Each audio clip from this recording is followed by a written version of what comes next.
রেজওয়ানা আপা, আমরা সবাই তাকে চিনতাম পলিথিন আপা নামে, যিনি দীর্ঘ 18 মাস পলিথিন করতে করতে গলা ফাটিয়ে ফেলেছেন, কিন্তু পলিথিনের বিকল্প তিনি আমাদের একটা সুতাও দিতে পারেননি। আমরা মাছ মাংস সবকিছু পলিথিনে আনছি, 2 টাকার কাঁচামরিচ কিনলেও পলিথিনেই এনেছি, কিন্তু উনি আমাদেরকে শুধু বলেছেন পলিথিন ব্যবহার করা যাবে না, এটা হয় সেটা হয়, বিভিন্ন রোগের কথা তিনি দেখিয়েছেন। এবং এসব পলিথিনের কথা বলতে বলতে তিনি কি করলেন, আমাদের সেন্ট মার্টিনে আগুন দিয়ে জ্বালিয়ে পুড়িয়ে ছারখার করে সেখানে জনসাধারণের যাতায়াত বন্ধ করে দিলেন।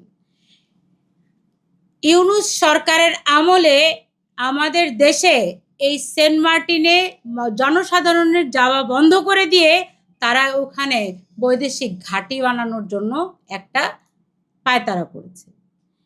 এই রিজওয়ানা ম্যাডাম তিনি কি বলেছেন, এই যে ভোলাগঞ্জে যে সাদা পাথর, এই সাদা পাথর যে লুটপাট হলো, তিনি বলেছেন আমি দায়িত্ব নিলেও দায় নিতে পারবো না। তিনি কোনো দায় নিতেই চাননি।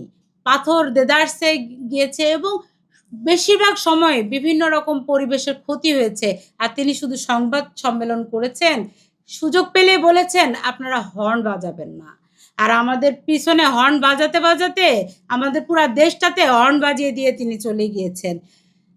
তার উপস্থিতিতে এই চট্টগ্রাম বন্দর চুক্তি হয়েছে। তার যে সংগঠন বেলা, সে বেলা কোটি কোটি টাকার বাণিজ্য করে ফেলেছে।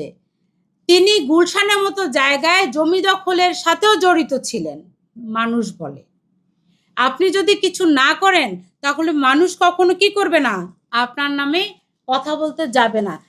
যা রটে তার সামান্য হলেও ঘটে, এ কারণেই মানুষ বলে।